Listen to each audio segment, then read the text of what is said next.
Students, आज पुनः अपन नए वीडियो के साथ 10th क्लास सेकेंड अध्याय अम्ल क्षार एवं लवण चल रहा है।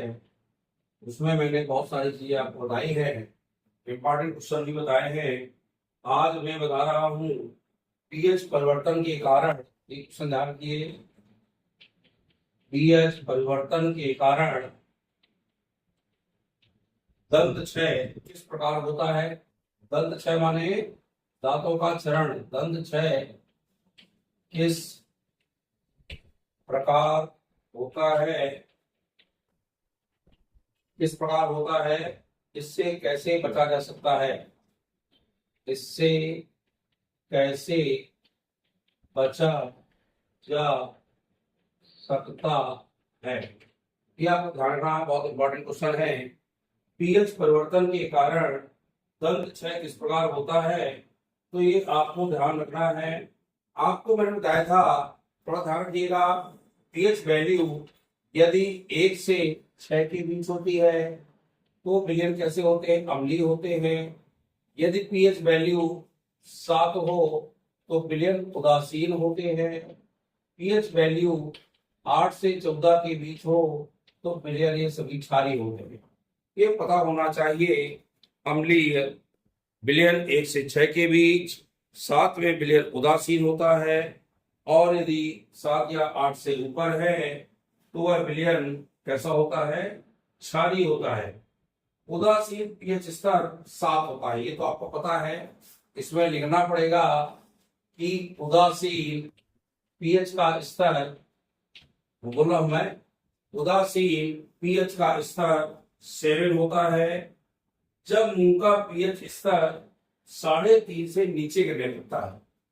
जब मुंह का स्तर कितने से 3.5 से नीचे गिरने लगता है। 3.5 क्या है, ये पीएच वैल्यू है। पीएच वैल्यू 3.5 से जब कम होने लगती है तो दंत क्षय होने लगता है। जब मुंह का स्तर यानी मुंह के स्तर की, ऐसा नहीं तो मुंह के स्तर की पीएच वैल्यू यानी पीएच मान 3.5 से कम होने लगता है, कम होने लगता है तो दंत क्षय होने लगता है। क्या होने लगता है, दंत क्षय। क्यों होने लगता है, क्योंकि अम्ल ज्यादा यदि हमारे दांतों की परत में लगेगी तो दांतों में जो इनेमल परत लगी होती है वह अम्ल के कारण नष्ट होने लगती है और दंत क्षय शुरू हो जाता है। पीएच स्तर के गिरने के कारण जो अति अम्लीय भोजन एवं पेय जो होता है अधिक उपयोग जब हम करेंगे तो निश्चित रूप से हमारी पीएच वैल्यू कितनी हो जाएगी दांतों की, वो हो जाएगी 3.5 से कम। और जब ये 6 से कम यानी 3.5 से कम होती है तो आपको पता होना चाहिए कि अम्ल की मात्रा बढ़ जाती है और दंत क्षय प्रारंभ हो जाता है। दंत क्षय माने दांतों की जो इनेमल परत होती है वह धीरे धीरे क्षरित या नष्ट होने लगती है। इस कारण से दंत क्षय होता है। अब तो मेरी समस्या आप लोग लिख लेंगे कि पीएच परिवर्तन के कारण दंत क्षय किस प्रकार होता है। तो हमें लिखना पड़ेगा, क्या लिखना पड़ेगा, उदासीन पीएच का मान 7 होता है जब मुंह के स्तर की पीएच वैल्यू, जब मुंह के स्तर की पीएच वैल्यू 3.5 से कम होने लगती है तो दंत क्षय होने लगता है।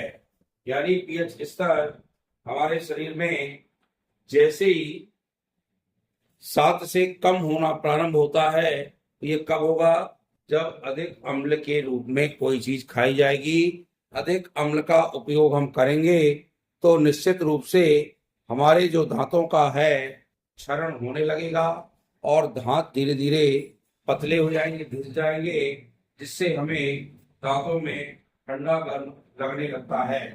ये दंत क्षरण हो गया। अब इसका बचाव, यदि दंत क्षरण का बचाव हम कैसे करें कि हमारे दांतों का क्षरण न हो, तो इसके लिए अम्लीय भोजन एवं पेय का कम से कम उपयोग करना चाहिए।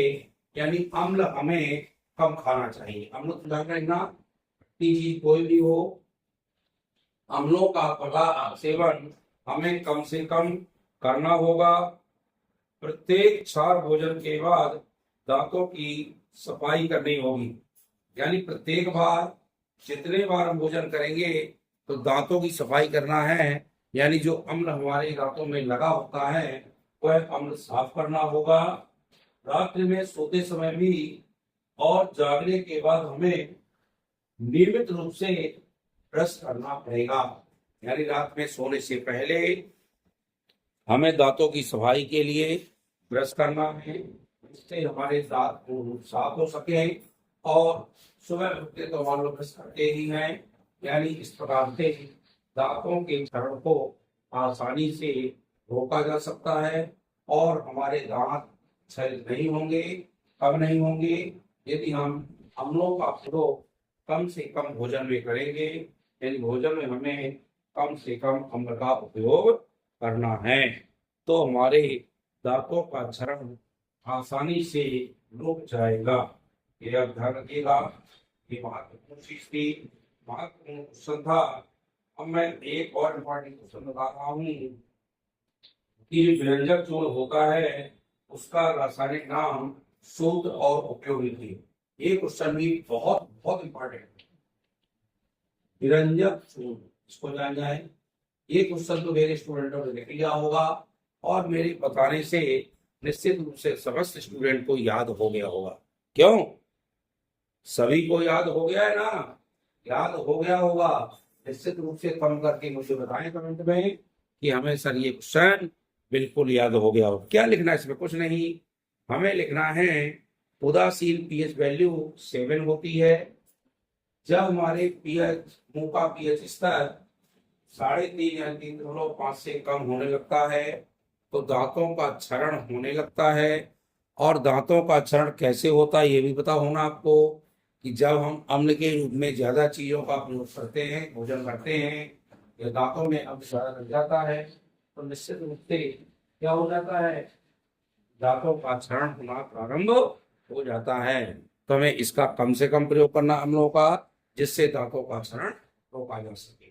और बचाओ मैंने बता दिया आपको कैसे रोका जा सकता है। अब चलते हैं व्यंजक चूर्ण। तो व्यंजक चूर्ण जो होता है उसका रासायनिक सूत्र आपको CaOCl2। नोट करें स्टूडेंट अच्छे से। व्यंजक चूर्ण का रासायनिक सूत्र जो होता है वो होता है CaOCl2। और इसका रासायनिक नाम परीक्षा में आता है रासायनिक नाम। तो रासायनिक नाम इसका जान जाओ। इसे कहते हैं कैल्शियम ऑक्सी क्लोराइड। याद कर ले इसको। इसका नाम है कैल्शियम ऑक्सी क्लोराइड। ये कैल्शियम ऑक्सी क्लोराइड है जिसे हम सामान्य भाषा में व्यंजक चूर्ण के नाम से जानते हैं। अब इसका रासायनिक सूत्र 1 नंबर में आता है। तो रासायनिक सूत्र ये हो गया, इसका रासायनिक नाम हो गया 1 नंबर में। और पूछेगा इसका उपयोग, बड़ा आसान होता है क्वेश्चन और तुरंत इससे नंबर बटोरे जा सकते हैं। सूत्र लिखा तो 1 नंबर, रासायनिक नाम लिखा तो 1 नंबर, और उपयोग में नंबर 1 लिखना है आपको कागज एवं कपड़ों के विरंजन। यानी व्यंजक चूर्ण का उपयोग विरंजन में करते हैं। कागज एवं कपड़ों का जो उपयोग होता है वो विरंजन के रूप में किया जाता है। तो ये विरंजन के रूप में इसका व्यंजक चूर्ण का उपयोग होता है। और दूसरा आता है कीटाणुनाशी के रूप में। कीटाणुनाशी के रूप में, कीटाणुनाशी के रूप में यानी जो कीटाणु होते हैं उनको नष्ट करने के लिए विरंजक चूर्ण का उपयोग किया जाता है। 2 उपयोग लिख दोगे तो इसमें 1 नंबर, रासायनिक नाम में 1 नंबर और इसके सूत्र में 1 नंबर। यानी आपके 3 नंबर इसमें तत्काल कंप्लीट हो जाएंगे। और इसी तरह एक और आता है प्लास्टर ऑफ पेरिस। ये भी मैं आपको बता चुका हूं परसों के दिन। इसका भी रासायनिक सूत्र आ जाता है प्लास्टर ऑफ पेरिस, इसका सूत्र बन जाता CaSO4 इंटू हाफ H2O। ये भी नोट कर लो। इसका रासायनिक सूत्र होता है CaSO4 इंटू 1/2 H2O और इसका रासायनिक नाम होगा कैल्शियम सल्फेट में आधा पानी के अणु जोड़ देंगे तो ये आपका प्लास्टर ऑफ पेरिस बन जाएगा। और इसका उपयोग मिल रहा था डॉक्टर आदि प्लास्टर आदि चढ़ाने के रूप में प्लास्टर ऑफ पेरिस का उपयोग करते हैं। दांतों को लगाने में उसके सांचे जो तैयार करते हैं वह भी प्लास्टर ऑफ पेरिस के होते हैं। अग्निशामक केंद्रों में भी इसका प्रयोग किया जाता है। मूर्तियां खिलौने आदि बनाने में भी संशोधन के बनाने में प्लास्टर ऑफ पेरिस का उपयोग करते हैं। इस तरह से प्लास्टर ऑफ पेरिस हुआ, विरंजक चूर्ण हुआ और इस तरह से मैंने आपको ये महत्वपूर्ण चीजें बताई हैं। अब जो इम्पोर्टेंट क्वेश्चन है बहुत परीक्षा में आता है कि निम्नलिखित अभिक्रियाओं के लिए समीकरण लिखकर उन्हें संतुलित कीजिए। ये आपके बुक में भी क्वेश्चन है और इस क्वेश्चन को मैं बताना हूं। समीकरण लिख के उनको क्या करना है, संतुलित करना है। ये मैंने आपको पहले अध्याय में पढ़ाया है। पूरे समीकरण कैसे लिखते हैं, उनका संतुलन कैसे करते हैं। पहला है जिंक सल्फ्यूरिक अम्ल दानेदार रिश्ते के साथ अभिक्रिया करता है। जिंक जो होता है ये क्या है, कौन सा जिंक है, दानेदार, दानेदार होता है और ये क्रिया करता है। इसका सूत्र याद करो, तनु होता है। नाम क्या है इसका, सल्फ्यूरिक अम्ल। क्या नाम स्टूडेंट, सल्फ्यूरिक अम्ल। जब ये क्रिया करेगा कोई भी धातु से क्रिया करके लवण बनाती है और हाइड्रोजन गैस मुक्त करती है। इसका नाम होगा जिंक सल्फेट और इसका नाम है आपको पता ही है हाइड्रोजन मुक्त करने। इसका नाम हाइड्रोजन है। यानी जिंक जब जस्ते से क्रिया करेगा, जिसका जो है तनु सल्फेट अम्ल से क्रिया करेगा तो ये ZnSO4 बनाएगा और हाइड्रोजन मुक्त करेगा। इसी तरह मैग्नीशियम दूसरा देखें, मैग्नीशियम जो हमारा हाइड्रोक्लोरिक अम्ल से क्रिया करेगा, इसका नाम नोट करें हाइड्रोक्लोरिक अम्ल। जब ये हाइड्रोक्लोरिक अम्ल से क्रिया करेगा कौन, मैग्नीशियम की पट्टी। मैग्नीशियम की पट्टी हाइड्रोक्लोरिक अम्ल से क्रिया करेगी तो ये मैग्नीशियम क्लोराइड बना करके हाइड्रोजन मुक्त करेगी। MgCl ना लिख देना, तो इसकी बैलेंस 2 होती है, MgCl2 प्लस H2 बनेगा। अब यहाँ पर Cl के 2 है तो हमें यहाँ 2 लगाना पड़ेगा। H के वहां पर 2 हैं तो यहाँ अपने आप 2 हो गए। हमें दोनों तरफ के बैलेंस हमारे बराबर हो गए। इस तरह से इसको बैलेंस करना है। तीसरा है एल्युमिनियम चूर्ण। ये एल्युमिनियम है, सल्फ्यूरिक अम्ल से क्रिया करेगा, यानी अम्ल है ये साहब। धातु जब अम्ल से क्रिया करती है तो लवण और बनाती है। AlCl3 बनेगा इसका, क्योंकि Al का बैलेंस भी 3+ होता है और सॉरी H2SO4 से क्रिया हो रही है। किससे हो रही है, H2SO4 से। ये बनाएगा Al2SO4 का होल राइस और प्लस H। इसी की दूसरी धातु में आपको Al जब HCl से क्रिया करेगा तो ये AlCl3 बनाएगा और H2 बनाएगा। इसका नाम स्टूडेंट है एल्यूमिनियम सल्फेट। क्या नाम है, नाम नोट करें, एल्यूमिनियम सल्फेट और इसका नाम है एल्यूमिनियम क्लोराइड। क्या नाम है, दोनों नाम को पहले बता दो मुझे आपको। ये हाइड्रोजन तो है ही है, ये बता दिए, इसका नाम ऊपर लिखा ही है। ये है आपका एल्यूमिनियम और ये तो मालूम है सल्फ्यूरिक अम्ल ऊपर लिखा है और ये भी पता है HCl, ये लिखा हाइड्रोक्लोरिक अम्ल। अब इसको गिनती कर रहे हैं, SO4 यहाँ कितने हैं, 3 यहाँ 3 लगा दीजिए। लग गया। एल के कितने हैं? 2, यहाँ 2 लगा दीजिए। आरडीएल कितने हो गए? 3 दूनी 6, यहाँ 3 लगा दीजिए। यानी इसकी गिनती हमारी बराबर हो गई।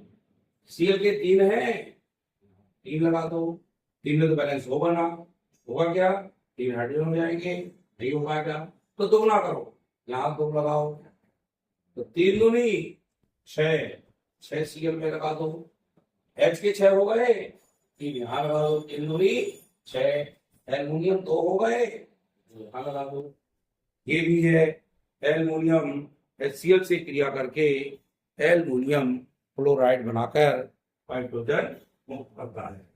अब जो हमारा लोहा है, लोहा भी हमारा हाइड्रोक्लोरिक अम्ल से क्रिया करेगा तो एल्युमिनियम की वह बनाएगा, FeCl3 बनाता है और +2, इसका नाम बनेगा फेरिक क्लोराइड। नोट करें, इसका नाम है फेरिक क्लोराइड।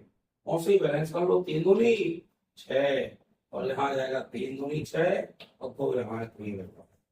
इस तरह से ये क्रिया कराना है और इस अध्याय के इन क्वेश्चनों को लिखना है और आपको तैयार भी करना है, जिससे ये क्वेश्चन आप आसानी से पढ़ सकें और आपसे ये बन भी सके। अच्छे से इनको नोट करें, वीडियो को लाइक शेयर करें। जो नए हमारे चैनल में जुड़ते हैं स्टूडेंट, वो निश्चित रूप से चैनल को सब्सक्राइब करें और आगे बढ़ते जाएं। अपने दोस्तों को भी भेजें और वीडियो को जितना लाइक शेयर करेंगे उतने ही लोगों को उसको फायदा होगा और स्टूडेंट पढ़ सकेंगे। आपके दोस्तों को भी पढ़ पाएंगे। आपके जितने भी स्टूडेंट सबको बताएं, इस चैनल का नाम बताएं और यूट्यूब में चैनल को देखें, देखकर समझें और इसको पढ़ें और इस प्रकार से वीडियो को देखते जाएं। बहुत बहुत धन्यवाद।